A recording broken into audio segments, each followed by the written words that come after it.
hadn't heard much about the GLBTQ community at BC when I was looking at colleges. I did know it was a Catholic school. It really didn't factor much at all into my college search. I didn't look up the LGBT friendliness index. I was like, what, a Catholic school with an LGBT community? That's great. Ultimately, it was in my best interest to come to a school where I was, I guess, thinking I would face adversity, because it forced me to sort of really challenge myself. There's still a lot of work to do. There's people who just won't accept it, or people who just don't know that it's a problem or that it's an issue yet because it just doesn't seem like it should be. There are a lot of people who just don't get it and they want to push it aside and they don't want to engage with people who are of the LGBT community.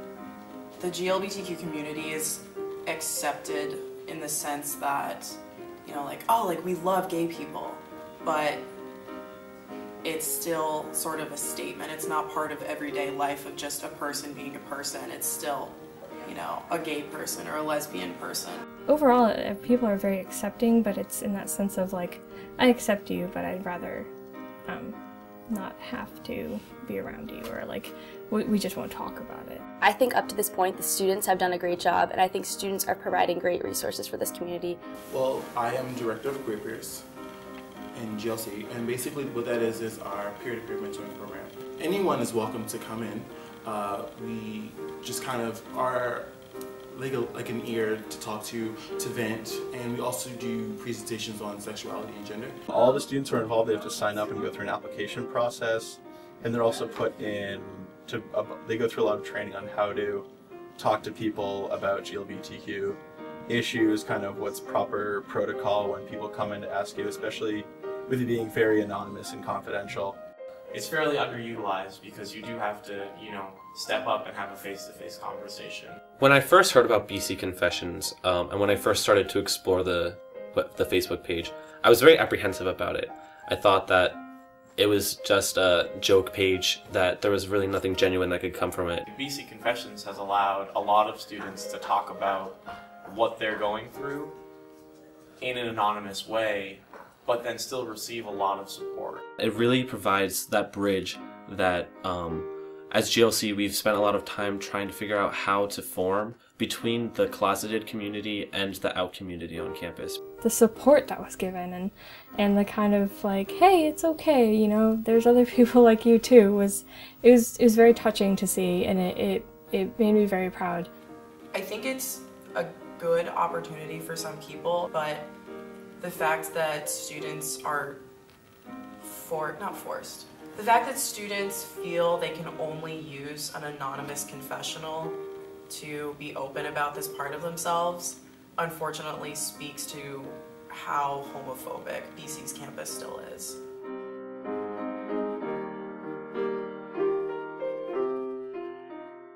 So I was sitting on the bus, and a girlfriend of mine and I were chatting, and she asked where I was going, and I said I was going to the GLC meeting, and she goes, I think that's really brave what you're doing. Thank you. And I was so taken aback because it was definitely, for her, it was a well-meaning statement, but I felt so uncomfortable that it was a brave or radical move to just join GLC and be part of that community. Yeah, it feels very much apart from the normal BC social scene, and it's kind of like almost like a clique, I feel at times, and I don't really identify with it. From my perspective and in my own experience, you really have to have a connection with that community already, an existing connection, in order to really find those events and find those people and find that community. Most of BC culture is sort of in your face and advertised, and you go on a tour and there they are. But not the gay community. That one you have to seek out. Once you find it, it's supportive and wonderful and full of good people, but definitely not advertised.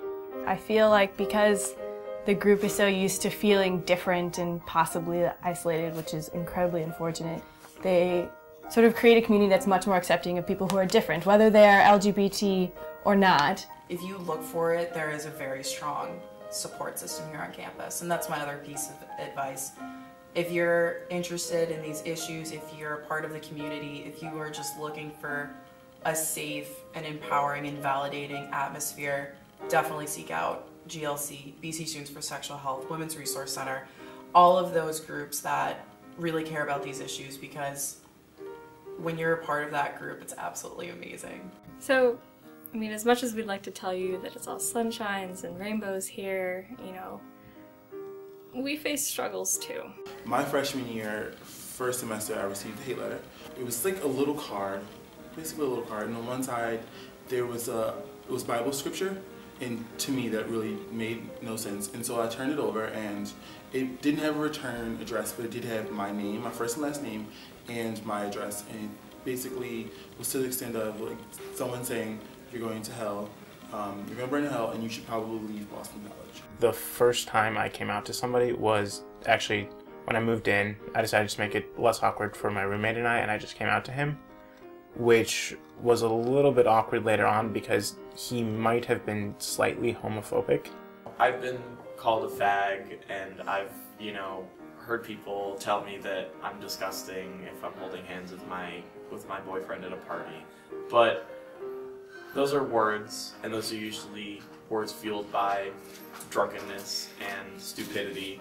He started to say something like, well, I'm just glad to finally be at a Catholic school because here using the word fag is almost like religious freedom. You know, we hate the fags, so we can use that word however we want.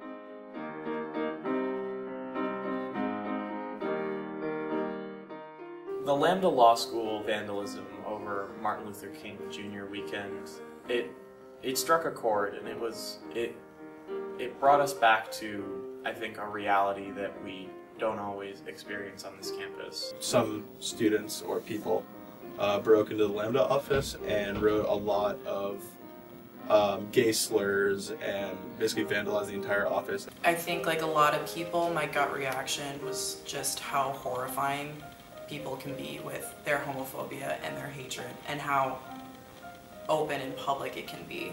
People supposed that it may have been students living on Newton campus that had done it, or other students, but nothing was really sort of discovered as to who had done the acts. In my opinion, I think it was done by undergraduate students. They should have been addressed in a better or different way.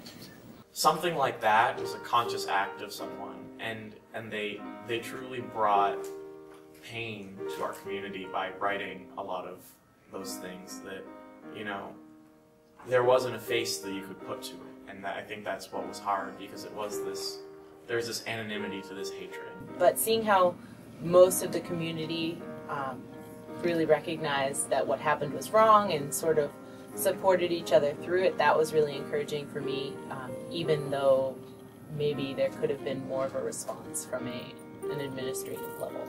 I actually think they did a fairly good job handling the response. The dean of the law school issued a really heartfelt letter to their community, saying that, you know, any kind of act of vandalism towards any member of our community is an act against the whole community. Both the BC community and the BC administration was very quick to condemn it, but the BC community in general is not quick to condemn the smaller instances of homophobia that people are facing in their daily lives. And there was such a lack of response from the BC administration beyond simply saying, oh, this is terrible, and, you know, we love the gay people, but really, BC didn't respond. There was no policy change. There was no tangible change that showed that they really care about these issues and that they want to move forward in a different direction. After the vandalism, I know that a lot of people were left feeling like the administration didn't really care. It is definitely sometimes a challenge to be involved in LGBTQ issues on this campus when the institution is trying to reconcile its sort of Catholic identity. I've been able to work with administrators, and especially the closer you get to students, the more passionate the administrators are about this issue. I think that our group has had a very complicated relationship with the administration at this school. On the one hand, the individuals that I've come in direct contact with have always been very helpful and very supportive of our events. On the other hand, I think all of the LGBTQ groups on campus are aware of the sort of difficult position that they are in being at a Catholic institution, and they recognize that there are some boundaries. Clearly, there still needs to be a lot of change in how we address certain issues at Boston College, and definitely how we shape our students. I think BC does spend so much time and energy shaping us into amazing people for when we leave, but I think they overlook a lot of issues, and I think LGBTQ issues is an important one. I don't know. There are moments when I'm just so blown away by the student support and by the student initiative here, and the way that students themselves have carved out a space for that. I think that's amazing and really empowering, and I wish that the administration, all of the administration, the higher-ups too, could really see that and see how incredible it is. We've made progress. It's slow, but progress. BC is slowly moving off the list of worst schools for GLBTQ students.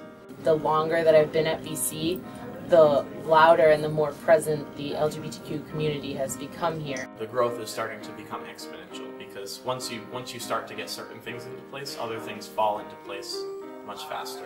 I'm really, really, really hoping that we will obtain a safe space. I think that's one of the most important things that we need right now. I think it's imperative for programs like Queer Peers, which I'm in charge of. I think we struggle a lot because we don't have a home. As soon as we have a person whose their full-time job is dedicated to this, we'll get the other things we need, like a resource center or a faculty advisor to the Queer Peers drop-in hours program, which is something that I think we desperately need, and that's the only way I think that we're going to make progress. And in order to do that, it comes back to the students, because the administration, I don't think, is going to budge unless they see that students are making a huge ruckus about it.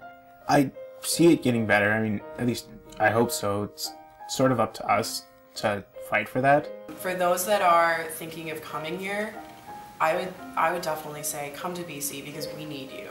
And the students that are coming here really need you. And I do think, to some extent, their Jesuit identity is a strength with regards to how LGBTQ people are treated on this campus. I believe this whole idea of taking care of the person, or taking care of the whole person, which is the Jesuit ideal, definitely comes into play when dealing with people of the LGBTQ community, because, you know, that's them developing who they are and taking care of themselves. I think that the members of the GLBT community are people, just like we are all people, and if, you know, we are, as students, are going to be people for others, then we perfectly fit into the ideals. Even if, like, Catholicism doesn't, like, wholly accept us, maybe BC will be able to make an effort for us, because we are, in the end, they're students too. All of the colleges I had applied to, except for BC, were small liberal arts, let's dance naked in the rain kind of hippie schools, and you know, I would have been there and I would have been like, I love gay people, and they would have been like, yeah! And then the conversation would have ended there. And so I've grown in myself, I've grown in my convictions, and I've grown in my ability to be an outspoken leader about the community, about sexual health, about women's issues. And I'm really thankful for that, and we definitely need more people here. We need more student leaders here, and we need to go send them out into the world and set the world aflame with gay people. That's fair.